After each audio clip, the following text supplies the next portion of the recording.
Can a band trademark their own logo even if another brand is already using something very, very similar? That's what Noel and Liam Gallagher are battling at the moment. You've probably seen the headlines. Noel and Liam Gallagher have filed to trademark their iconic band logo, the white letters Oasis on a black background, and that's being challenged by clothing retailer Oasis. The clash? The retailer claims that the band is free riding on its existing brand reputation. Here are a few legal angles that this raises. Trademark priority and likelihood of confusion. The core question will be, which brand used the name or logo first for similar goods or services, or was it registered first? If consumers are likely to be confused by the similarity, for example, clothing and merchandise, that works in favour of the opposing brand.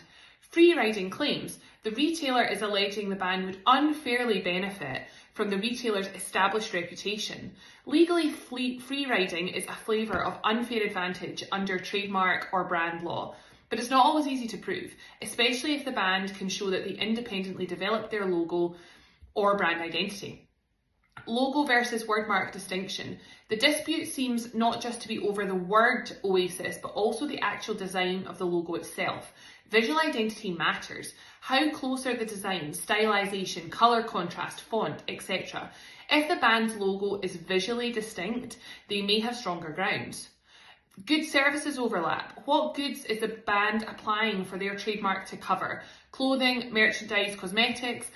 If the retailer also sells fashion, which it does, there is a direct overlap.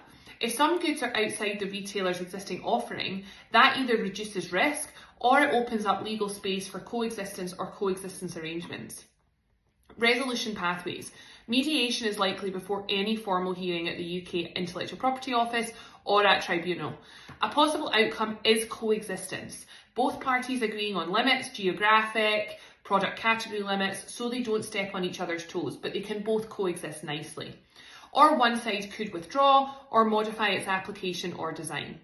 So what is the takeaway here for us? Well, this case serves as a strong reminder. If you have a band, brand or logo, it's smart to register early, your wordmark and your logo, and check for pre-existing uses.